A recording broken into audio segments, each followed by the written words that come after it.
अपने पुत्र प्रभु यीशु मसीह के पवित्र लहू से हमें धोकर शुद्ध और पवित्र करते हुए आपकी पवित्र इच्छा के अनुसार जीवन व्यतीत करने के लिए, आपकी आज्ञाओं का पालन करने के लिए, आपकी शिक्षाओं को अपने जीवन में समाहित करने के लिए, आपके विधियों और नियमों के अनुसार चलने के लिए, आपकी व्यवस्था पर ध्यान करने के लिए परमेश्वर पिता आपका पवित्र आत्मा हमें बल दे और हमें ताकत दे। सो हम अपने आप को आपके हाथों में सौंपते हैं और इस विनती को, इस निवेदन को आपके बेटे हमारे मुक्तिदाता जीवित प्रभु यीशु मसीह के नाम से मांगते हैं, आमीन। परमेश्वर पिता के पवित्र वचन में से अभी हम निकालेंगे भजन संहिता और उसका 62वां भजन, भजन संहिता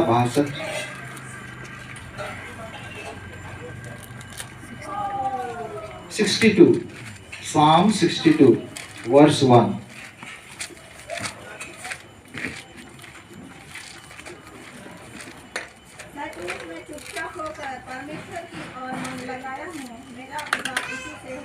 धन्यवाद। और इसमें लिखा है कि सचमुच सचमुच मैं चुपचाप होकर परमेश्वर की ओर मन लगाए हूँ, मेरा उद्धार उसी से होता है। सो इसमें राजा दाऊद एक महत्वपूर्ण बात, महत्वपूर्ण तथ्य, महत्वपूर्ण सत्य को हमारे सम्मुख रखते हैं कि चुपचाप होकर परमेश्वर की ओर मन लगाना एक विश्वासी के लिए आवश्यक और जरूरी है। कई बार हम चुपचाप होकर अपना मन परमेश्वर पिता की ओर नहीं लगाते हैं। कई बार कई प्रकार की बातें हमारे जीवन में चलती रहती हैं। और इससे पहले कि हम आगे बढ़ें, भजन संहिता 143 और उसका पहला पद आप सब जानते हैं। मैं सोचता हूँ बच्चों को तो याद भी हो गया होगा, आप सबों को याद भी हो गया होगा। जो हमारे इस समय के लिए मुख्य पद के रूप में हमने लिया है वो है भजन संहिता 143 Psalm 143 और उसका पहला पद। और उसमें क्या लिखा है? हे यहोवा मेरी प्रार्थना सुन, मेरे कान लगा, तू जो सच्चा और धर्मी है। धन्यवाद। सो हे यहोवा मेरी प्रार्थना सुन, मेरे गिड़गिड़ाने की ओर कान लगा, तू जो सच्चा और धर्मी है, इसलिए मेरी प्रार्थना सुन ले। सो ये प्रमुख बात, और इसी को ध्यान में रखकर हम इस समय में वर्ष 2025 के उपवासकालीन प्रार्थना आराधनाओं में अपने मनन को कर रहे हैं कि राजा दाऊद किन बातों को अपने ध्यान में रखकर इस प्रकार से परमेश्वर पिता से प्रार्थना करता है कि परमेश्वर पिता आप मेरी प्रार्थना सुन लीजिए, मेरी गिड़गिड़ाहट की ओर आप कान लगाइए। इसलिए नहीं कि मुझ में कुछ काबिलियत है, इसलिए नहीं कि मेरा विश्वास एकदम पुख्ता है, इसलिए नहीं कि आपने जो कुछ कहा है उसको मैंने पूरा अक्षर पूरा किया है, लेकिन इसलिए क्योंकि आप सच्चे और धर्मी परमेश्वर हैं, मेरी गिड़गिड़ाहट की ओर आप कान लगाइए। सो उसी को हम ध्यान में रखेंगे मुख्य बिंदु के रूप में, और उसके बाद हम लोग धीरे से आगे बढ़ेंगे। और जैसे कि मैंने पहले भी कहा कि ये बहुत आवश्यक और ज़रूरी है कि हम चुपचाप होकर, कई बार ऐसा सबोपदेशक की पुस्तक में हम पढ़ते हैं कि सूर्य के नीचे इस पृथ्वी के ऊपर हर बात का एक समय है, हर बात का एक समय है। तो एक ऐसा समय भी है, परमेश्वर पिता अपने वचन के द्वारा प्रकट करते हैं, जब ये जरूरी है कि हम चुपचाप होकर अपना मन किसकी ओर लगाएं? परमेश्वर पिता की ओर लगाएं। जब हम चुपचाप होकर, मैं सोचता हूँ, अपना मन परमेश्वर पिता की ओर लगाते हैं तो न सिर्फ उद्धार का दृढ़ आश्वासन हमको प्राप्त होता है, लेकिन जिस प्रकार से परमेश्वर पिता चाहते हैं कि हम उनकी सुने, हम वैसा सुन भी पाते हैं। क्योंकि परमेश्वर पिता अपने वचन के द्वारा हमको हिदायत देते हैं, हमको सावधान करते हैं कि हमें किस रीति से परमेश्वर पिता के पवित्र वचन को सुनना चाहिए। लूका 8:18, लूका रचित सुसमाचार उसका 8वां अध्याय और उसका 18वां पद। इसलिए यूहन्ना को उसके चेलों ने इन सब बातों का समाचार दिया। तब यूहन्ना ने अपने चेलों में से 2 को बुलाकर प्रभु के पास इसलिए चौकस रहो कि तुम किस रीति से सुनते हो, क्योंकि जिसके पास है उसे दिया जाएगा और जिसके पास नहीं है उससे वह भी ले लिया जाएगा जिसे वह अपना समझता है। Thank you. सो इसमें एक महत्वपूर्ण बात दी गई है और इसको हम बार बार दोहराते हैं और उसमें लिखा है इसलिए चौकस रहो कि तुम किस रीति से सुनते हो। यदि हम सुनने में चौकस रहेंगे, सुनने में सावधान रहेंगे, सुनने में अटेंटिव और केयरफुल रहेंगे, तो निश्चित रीति से हम उस आशीष को प्राप्त कर पाएंगे जो परमेश्वर पिता अपने पवित्र वचन के द्वारा हमको देना चाहते हैं। और सुनने के अभी हमने सुनने किस प्रकार से हमको सुनना चाहिए, वचन परमेश्वर पिता का बीज है, उस संबंध में अभी हमने गीत भी सुना, हमने अभी एक गीत भी सुना। और आप सब उस प्रभु यीशु मसीह के उस दृष्टांत को जानते हैं। एक व्यक्ति है जो बीज बोने के लिए जा रहा है और कुछ बीज कहाँ पर गिर गए, और परमेश्वर पिता से राजा दाऊद की प्रार्थना है कि मैं चुपचाप होकर आपकी ओर मन लगाऊंगा। मैं जब बोलता हूं तो आप लोग बोल सकते हैं। कुछ बीज कहाँ गिर गए, मार्ग के किनारे गिर गए। तो सब बोलेंगे तो अच्छा भी लगेगा, मार्ग के किनारे गिर गए। कुछ बीज कहाँ गिर गए, पथरीली भूमि पर गिर गए। कुछ बीज कहाँ गिर गए, झाड़ियों के बीच में गिर गए। और कुछ बीज अच्छी भूमि पर गिरे। अब इनके अर्थों को भी देख लेते हैं। जो मार्ग के किनारे गिरे वो बीज कैसे हैं, जिन्हें चिड़ियों ने आकर चुग लिया। उसकी तुलना प्रभु यीशु मसीह ने फिर किससे की, जो वचन को सुनते हैं लेकिन वो उनके मन में नहीं रहता, उनके जीवन में नहीं रहता, और शैतान आकर उसको क्या कर लेता है, चुरा लेता है, लेके चला जाता है। सो अभी हम देखते हैं कि हम लोग कितना केयरफुल है हम लोग। हमारे घर में चोरी ना हो करके हम लोग कितने सावधानी बरतते हैं कि हमारे घर में चोरी नहीं होना चाहिए। कई लोग सीसीटीवी कैमरा भी लगाते हैं कि कुछ भी होगा तो हमको पता लग जाएगा कौन ले गया, कैसे ले गया, फिर उससे पता लग जाएगा कि चोर कौन है। और अभी मैं वही सोच रहा था, अभी कितने नए उपाय लोग कर रहे हैं चोरी करने का। अभी हाल में मेरे पास एक मैसेज आया कि अगर आयुष्मान कार्ड बनाने के लिए आपके पास कोई कॉल आएगा तो मत उठाइए, या कोई लिंक भेजेगा तो मत वो करिए, नहीं तो पूरा अकाउंट खाली हो जाएगा। सो उन लोगों के लिए है जिनके अकाउंट में बहुत है हमारे लिए तो नहीं। सो कितना उपाय करते हैं हम कि हमारा संसार का धन किसी भी प्रकार से खाली नहीं होना चाहिए। सो एक प्रकार का वो है जो मार्ग के किनारे गिरा, दूसरा वो है जो पथरीली भूमि पर गिरा। सो पथरीली भूमि पर जो बीज गिरा है उसके लिए क्या लिखा है, जो कि जिसको जड़ नहीं मिला, और जड़ नहीं मिलने के कारण वो उगे तो लेकिन जल्दी से सूख भी गए। सो ये किसके समान है, कुछ समय के लिए हम जो वचन को सुनते हैं और बड़े आनंद के साथ, खुशी के साथ, अरे बिल्कुल सही बात है, इसके साथ वो स्वीकार करते हैं। लेकिन जब क्लेश आएगा, जब उपद्रव आएगा, जब सताव आएगा, यही है ना, तब वो छोड़ देते हैं। तीसरा, झाड़ियों के बीच में गिरे और वो झाड़ियां उसको दबा दी। वो किस प्रकार की भूमि हो गई, जिन्होंने वचन को सुना तो लेकिन परेशानियां और सब चीज आने के कारण वो छोड़ देते जी, संसार की चिंता और अभिलाषा। और एक और महत्वपूर्ण बात लिखी है उसमें, धन के बारे में कुछ भी लिखा है, धन का लोभ। संसार की चिंता और धन का लोभ वो क्या कर देती है, उसको दबा देती है। और एक सर्वे के मुताबिक मनुष्य अपने जीवन का 80% टाइम वो पैसे के बारे में सोचने में लगा देता है। उसके दिमाग में यही घूमता रहता है कि पैसा कैसे वो धन अर्जित करेगा, या कहाँ पे रखना है, कैसे कमाना है, कैसे खर्च करना है। और एक और भूमि है जो कि अच्छी भूमि है, जिसके ऊपर बीज गिरे और वो बीज क्या हो गया, फलवंत हुआ। सो सीधा सा इसका ये अर्थ है कि हमको या हमारे जीवन को, हमारे हृदय को एक अच्छी भूमि के रूप में होने की आवश्यकता है, जिससे कि परमेश्वर पिता का पवित्र वचन वो उसमें क्या हो, फलवंत हो। हम उन शिक्षाओं को हम सीख सकें, हम जान सकें, और जब हम जान जाते हैं तो उसको हम क्या कर सकें, पालन भी कर सकें, उसको मान भी सकें।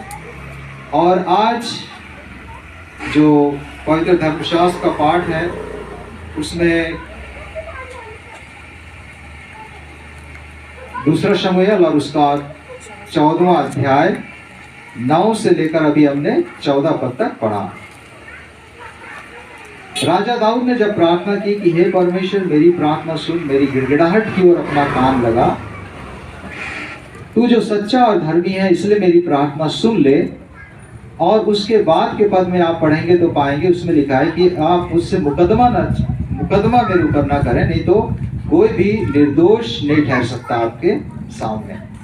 और वो उन बातों को याद करता है कि उसके जीवन में क्या कुछ घटित हुआ है, और उन बातों को स्मरण करके कि कहाँ कहाँ उसने गलत किया, कहाँ कहाँ उससे गलती हो गई, कहाँ कहाँ उसने परमेश्वर पिता के मार्ग से भटक जाने के कारण अपने आप को परमेश्वर पिता से दूर पाया, उन बातों को स्मरण करता है। और उन्हीं बातों में से, उन्हीं घटनाओं में से मैं सोचता हूँ यह एक महत्वपूर्ण घटना है, जब एक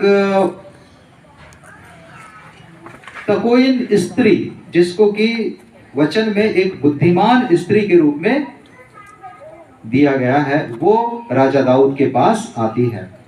और इसका आरंभ जब आप इसी पुस्तक के 13वें अध्याय को पढ़ेंगे, अबशालोम, तामार, अम्नोन के बारे में, तब आपको पता चलेगा कि किस प्रकार से अबशालोम अम्नोन को मारकर यरूशलेम से कहाँ भाग गया, गशूर में भाग गया है, और वहीं पर वो रह रहा है। उसका मन, राजा दाऊद का मन अपने बेटे की ओर लगा हुआ है, और वो सोचता होगा कि काश मेरा बेटा मेरे पास होता। लेकिन वो राजा है, और उस समय मैंने कहीं पिछले समय में भी इस बात को बतलाया था कि एक नियम था ब्लड वेंजेंस का, और वो ये है कि खून के बदले खून, आंख के बदले आंख, दांत के बदले दांत। और इसलिए अगर वो आएगा तो यहाँ पर क्या हो जाएगा, बलवा हो सकता है, लॉ एंड ऑर्डर बिगड़ सकती है। और इसलिए वो यहाँ पर उसको लाने में अपने आप को क्या पा रहा है, असमर्थ पा रहा है। लेकिन उसका ध्यान अपने बेटे अबशालोम की ओर भी है।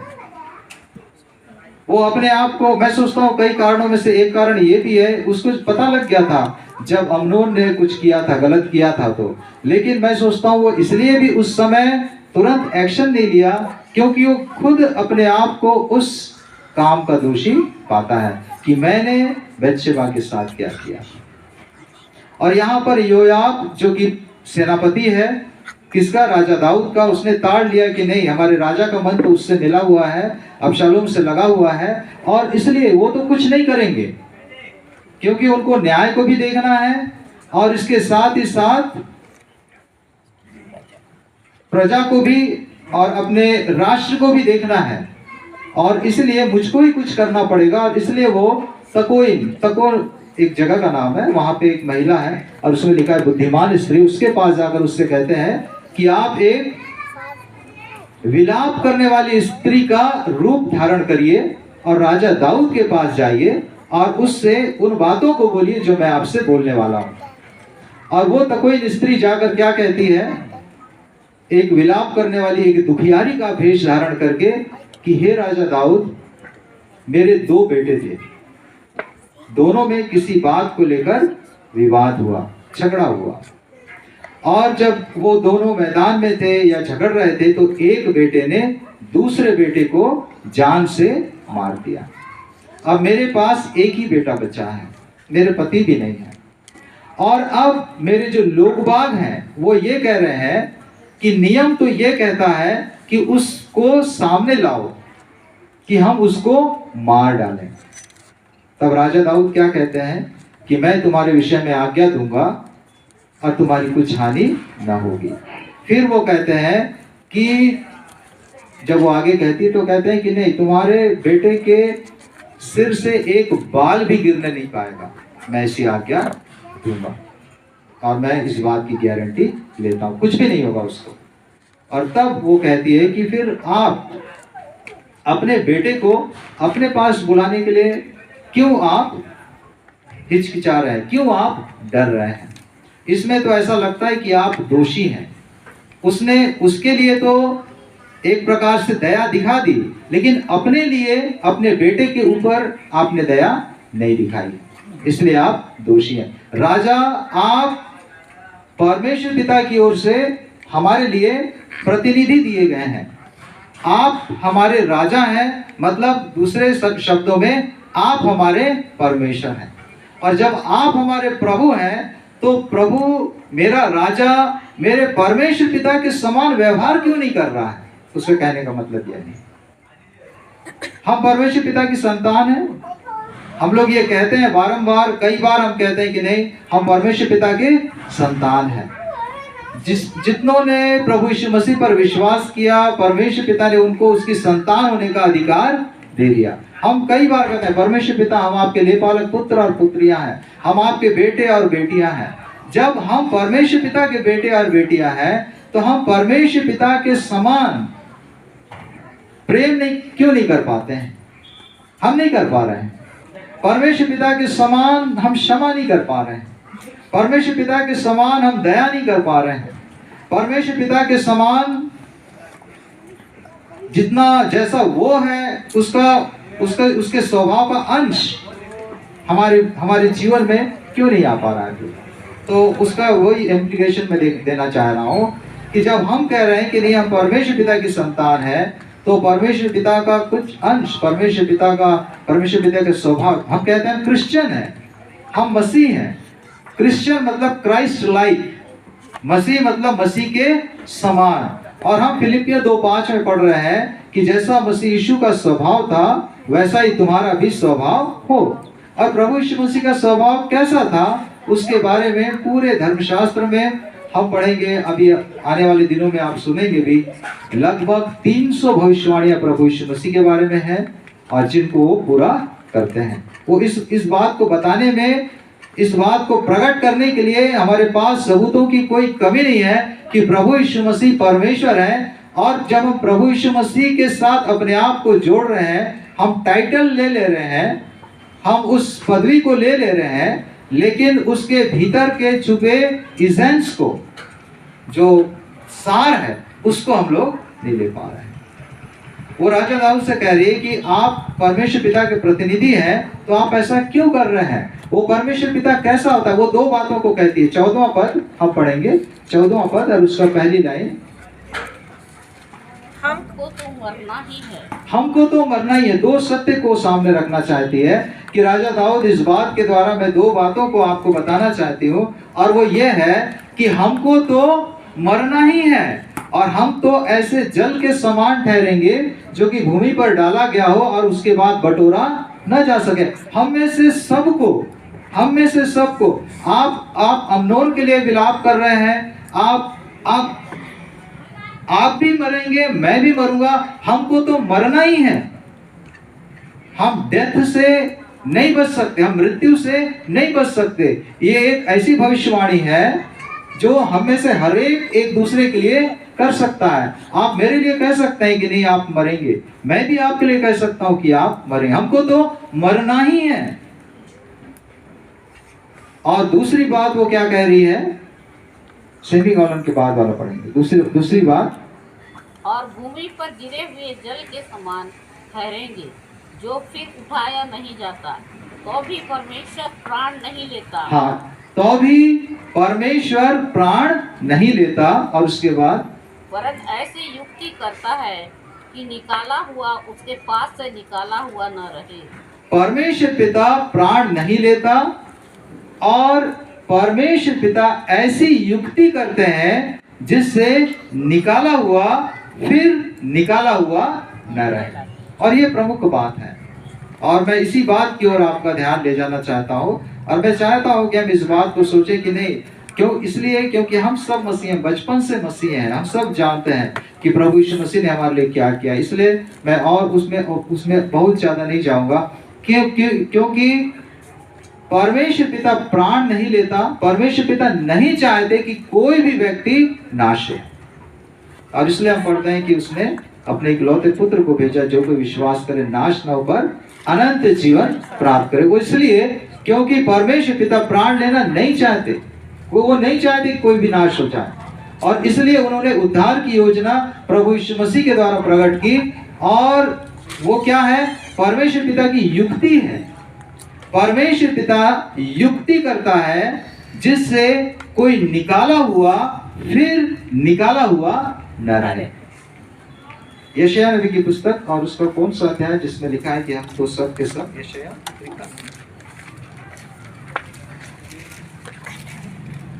यशायाह 53:6, हम तो सब के सब भेड़ों के समान भटक गए थे, हम में से हर एक ने अपना अपना मार्ग लिया। धन्यवाद। हम में से प्रत्येक ने अपना अपना मार्ग ले लिया। हम में एक टेंडेंसी है, हम में एक ऐसा स्वभाव है। वो स्वभाव इसलिए है, एक तो स्वतंत्र इच्छा के लिए, फ्री विल के कारण, और एक पाप में स्वभाव के कारण। हम में एक ऐसी इच्छा है कि हम बार बार परमेश्वर पिता से दूर चले जाते हैं। परमेश्वर पिता नहीं चाहते कि हम परमेश्वर पिता से दूर चले जाएं, लेकिन अपनी स्वतंत्र इच्छा के कारण, क्योंकि परमेश्वर पिता ने हमको चुनाव का अधिकार दिया, आपको चुनना है कि सही क्या है, गलत क्या है, आपको चुनना है कि आशीष और श्राप में से, आपको चुनना है मृत्यु और जीवन में से, आपको चुनना है अच्छाई और बुराई में से। और हमारी टेंडेंसी क्या है? मनुष्य की टेंडेंसी क्या है? मनुष्य की टेंडेंसी हमेशा परमेश्वर के मार्ग से दूर चले जाने की है। हम परमेश्वर पिता के मार्ग से भटक जाते हैं। लेकिन प्रभु का कितना बड़ा अनुग्रह है। दूर चले जाना मतलब परमेश्वर पिता के सामने से दूर चले जाना और विमुख हो जाना, और अपने स्वयं से परमेश्वर पिता की उपस्थिति से निकल बाहर हो जाना। लेकिन परमेश्वर पिता का अनुग्रह कैसा है? वो कहते हैं परमेश्वर प्राण नहीं लेता, लेकिन वो ऐसी युक्ति करता है। परमेश्वर पिता युक्ति करते हैं कि निकाला हुआ फिर निकाला हुआ न रहे। हम इसलिए क्योंकि परमेश्वर पिता ने हमको चुना है। यिर्मयाह की पुस्तक और 1 अध्याय 5वां पद, गर्भ में रचने से पहले ही मैंने तुझ पर चित्त लगाया, और उत्पन्न होने से पहले ही मैंने तेरा अभिषेक किया। गर्भ में बेटा, गर्भ में रचने से पहले ही मैंने तुझ पर चित्त लगाया, और उत्पन्न होने से पहले मैंने तेरा अभिषेक किया। हमारे गर्भ में रचे जाने के पहले ही परमेश्वर पिता ने हम पर चित्त लगाया है। और यही एक कारण है, मैं सोचता हूँ महत्वपूर्ण कारण है, जितनों ने वचन को विश्वास के साथ ग्रहण किया है, परमेश्वर पिता का वचन कहता है वो उसके सामने बने रहेंगे। परमेश्वर पिता ने हमारे जन्म के पहले हम पर चित्त लगाया, और इसलिए यद्यपि मैं अपने स्वतंत्र इच्छा के अनुसार, यद्यपि मैं अपने पाप में स्वभाव के अनुसार, वो राजा दाऊद कहते हैं, हे परमेश्वर, पाप के साथ मैं अपने माता के गर्भ में पड़ा, वो स्वभाव आया। स्वतंत्र इच्छा, पाप में स्वभाव के कारण यद्यपि मैं परमेश्वर पिता के सामने से दूर चला गया, भटक जाता हूँ, लेकिन परमेश्वर पिता 2 शमूएल और उसके 14वें अध्याय 14वें पद में क्या कह रहे हैं कि वो तो युक्ति करने वाला है। परमेश्वर पिता अद्भुत युक्ति करने वाला है, और वो ऐसी युक्ति करता है जिससे कि निकाला हुआ फिर निकाला हुआ न रहे। परमेश्वर पिता ऐसी युक्ति करते हैं कि हम वापस लौट आए। मैंने उस दिन योना का भी उदाहरण दिया था। आप योना से पूछ सकते हैं, योना स्वयं की मर्जी से कि नहीं मैं ऐसा नहीं करूंगा, वो कहाँ चला जा रहा था? निनवे से भाग के तर्शीश को चला जा रहा था। लेकिन परमेश्वर पिता युक्ति करने वाले हैं, और उन्होंने ऐसी युक्ति की कि योना को निनवे वापस आना पड़ा। यदि परमेश्वर पिता ने युक्ति नहीं की होती तो हम यहाँ पर नहीं आ सकते थे, हम यहाँ पर नहीं बैठ सकते थे, हम प्रभु के पास नहीं आ सकते थे। आपने भी बहुतों ने वो फोटो देखी होगी जिसमें प्रभु यीशु मसीह एक चरवाहे के रूप में है और उनके पास आसपास बहुत सारी भेड़ें हैं और एक भेड़ उनके कंधे पर है, एक भेड़ उनके कंधे पर है। सो कंधे पर एक भेड़ क्यों है जी? गुमा हुआ भेड़ है। 99 भेड़ों को छोड़कर एक भेड़ को ढूंढने के लिए प्रभु यीशु मसीह जाते हैं। और मैं एक प्रचार में ऐसा भी सुन रहा था और मुझको अच्छा भी लगा और वो तार्किक है और वो ये है कि राजा दाऊद कहते हैं कि तेरे सोटे और तेरी लाठी से मुझको शांति मिलती है। सो कभी ऐसा समय आता है कि परमेश्वर पिता लाठी भी चलाकर भी हमको अपनी युक्ति के अंतर्गत अपने पास लौटा ले आते हैं। हो सकता है लाठी चल गई, हो सकता है उसका पैर टूट गया, हो सकता है इसलिए प्रभु ने उसको अपने कंधे पर उठा लिया। वो इसलिए क्योंकि जहां पर उसको रहना चाहिए वहां पर वो नहीं है, बार बार बाड़ी तोड़कर जा रही है। परमेश्वर पिता प्राण नहीं लेते, परमेश्वर पिता युक्ति करते हैं जिससे निकाला हुआ भी बाहर निकाला हुआ न रहे। और वो युक्ति यह है कि परमेश्वर पिता ने प्रभु यीशु मसीह को हमारे लिए कलवरी के क्रूस पर दे दिया। अपने प्रभु यीशु मसीह ने अपना लहू बहाया और जब हम उसको मान लेते हैं, उसको स्वीकार कर लेते हैं, इन दिनों में जब हम पश्चाताप कर लेते हैं, आप जानते हैं हम लोग सबका जीवन रिलेशनल है। हम एक दूसरे से संबंधित हैं, हम एक दूसरे के साथ जुड़े हुए हैं, लगे हुए हैं। ये परमेश्वर पिता का कितना बड़ा अनुग्रह है कि हम परिवार में हैं, परिवार में हम एक दूसरे के साथ जुड़े हुए हैं। हर परिवार में कभी ऐसा नहीं हो सकता, परिवार में कई प्रकार की बातें होती हैं। कई बार संबंधों में खराबी आ जाती है। वैसे ही राजा दाऊद के जीवन में ये उसका पारिवारिक जीवन से संबंधित है ना, उसका भी तो बेटा है। कई बार हमारे संबंध में इतनी वो आ जाती है, खराबी आ जाती है कि हम कितने दिनों तक, हो सकता है 1 दिन बात ना करें, हो सकता है 2 दिन बात ना करें, हो सकता है 1 महीना बात ना करें, हो सकता है महीनों बात ना करें, हो सकता है वर्षों बात ना करें। वही संबंध को तो परमेश्वर पिता चाहते हैं कि वो सुधरे। हम लोग बियॉन्ड रिपेयर नहीं है, हम लोग बियॉन्ड रिकंसिलिएशन नहीं है।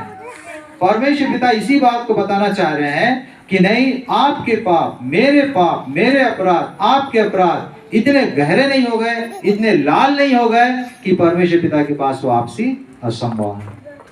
परमेश्वर पिता इस बात को प्रकट करते हैं कि प्रभु यीशु मसीह के लहू में वो सामर्थ्य है जो कि हर गहरे लाल रंग के दाग को धो देते हैं।